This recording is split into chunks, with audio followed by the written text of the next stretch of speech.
Tu sais, les gens me demandent « Arles, quel est le son le plus fort au monde ?» Et je leur réponds « Le son le plus fort au monde, c'est le silence. C'est le son de ce téléphone-là, quand il n'a pas sonné depuis 3 mois. » Tu vois ce que je veux dire. Moi, j'ai 3 enfants adultes maintenant. J'ai changé leurs couches. J'ai payé leurs études dans cette université chic. J'ai gelé sur les gradins en les encourageant. Je leur ai donné mon dos, mes genoux. Seigneur, je leur ai donné chaque centime que j'avais. Et maintenant, j'ai 82 ans et j'ai de la chance. Enfin, j'ai de la chance si je reçois un SMS le jour de Noël. Joyeux Noël, papa. C'est tout. C'est ça, tout ce que j'ai à montrer pour une vie d'amour. Toi, là, en train de me regarder, je sais que tu ressens la même chose. Tu es assis dans une maison silencieuse à te demander « Qu'est-ce que j'ai fait de mal ?» Tu prends le téléphone, tu composes le numéro, tu tombes sur la messagerie et tu dis « Eh, mon bébé, eh, mon fils, je voulais juste prendre des nouvelles, rappelle ton père. » Et tu attends, rien. Alors, laisse-moi te dire quelque chose aujourd'hui. Ça va peut-être faire mal, mais c'est la vérité. Arrête de les appeler. Raccroche. Ne laisse plus de messages. N'envoie plus de SMS pour mendier un peu d'attention. Ils t'ont quitté, oui. Et si tu continues les Kiora à les courir après, tu perds la seule chose qui te reste, ta dignité. Maintenant, écoute bien ce que tu vas faire à la place, la vérité crue. D'abord, il faut qu'on parle de pourquoi tu appelles. Tu as peur. Je le sais. Tu as peur que si tu arrêtes, ils vont disparaître. Pouf, pour de bon. Tu te dis, si je ne leur rappelle pas que j'existe, ils vont m'oublier, moi, le vieux Harold. Alors, écoute-moi bien.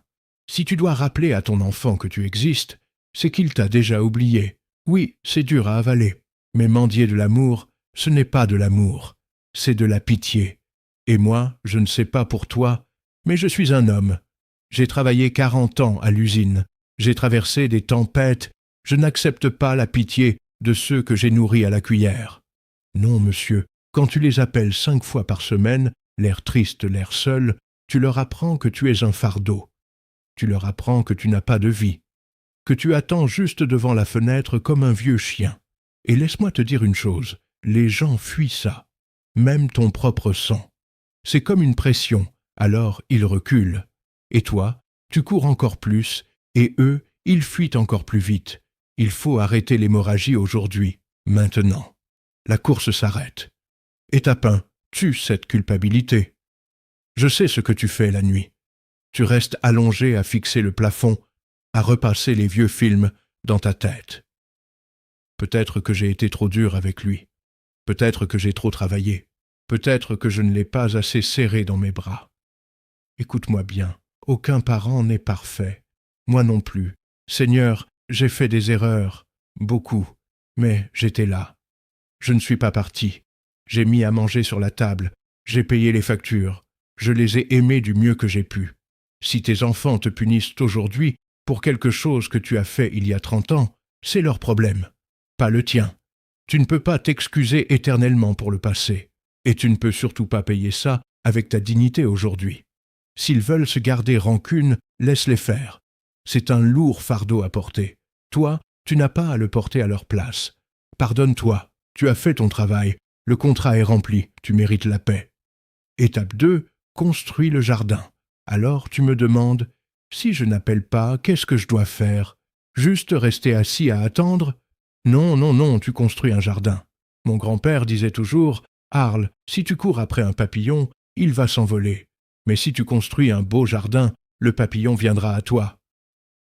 Et même s'il ne vient pas, bon sang, tu auras quand même un beau jardin. Pendant 5 ans, j'ai été assis sur cette chaise, à écrire, à attendre que ce téléphone sonne. Il y a 6 mois, j'ai dit « assez ». Je me suis inscrit à un atelier de menuiserie. J'ai recommencé à fabriquer des choses de mes mains. J'ai commencé à jouer aux échecs au parc avec d'autres vieux fous. On se dispute, on rit. J'ai repris la cuisine. J'ai ressorti ma recette de gumbo. Et tu sais ce qui s'est passé? Je suis redevenu intéressant. Je suis redevenu heureux. J'ai arrêté d'avoir besoin d'eux pour combler ce vide dans ma poitrine. Je l'ai comblé moi-même. Occupe-toi, voyage, apprends quelque chose, rends ta vie si riche que tu ne remarques même plus que ce téléphone ne sonne pas. Parce que voici le secret. Les enfants sont des créatures curieuses. Quand le téléphone arrête de sonner, quand les reproches s'arrêtent, ils commencent à se demander « Pourquoi papa n'appelle plus? Est-ce qu'il va bien? Qu'est-ce qu'il fait ?» Et finalement, ils appellent. Et quand ils le feront, ils ne trouveront pas un vieux bonhomme triste dans le noir. Ils trouveront un homme qui vit. Et ça leur donnera envie de rester. La conclusion. Maintenant, je dois être honnête avec toi. Je ne vais pas te mentir. Parfois, tu construis le jardin et les papillons ne viennent pas. Parfois, ils sont juste partis. Parfois, les gens sont égoïstes, même ta propre famille. Et si c'est le cas, si tu trouves la paix et qu'ils restent loin, alors laisse-les partir. Laisse-les partir avec amour, mais laisse-les partir. Tu ne peux pas forcer qui que ce soit à t'aimer, mais tu peux refuser. Refuser de les laisser détruire ta vie par leur absence. Tu n'es pas défini par ceux qui viennent te voir le dimanche. Tu es défini par l'homme que tu vois dans le miroir. Mon téléphone n'a pas sonné depuis 3 mois. Mais aujourd'hui, je vais à l'atelier de menuiserie pour fabriquer une table. Et ce soir, je vais manger un bon steak. Je vais vivre. S'ils veulent me rejoindre, la porte n'est pas verrouillée. Mais je ne resterai plus dans l'embrasure de la porte à attendre. Et toi non plus, tu ne devrais pas. Lève-toi, va vivre.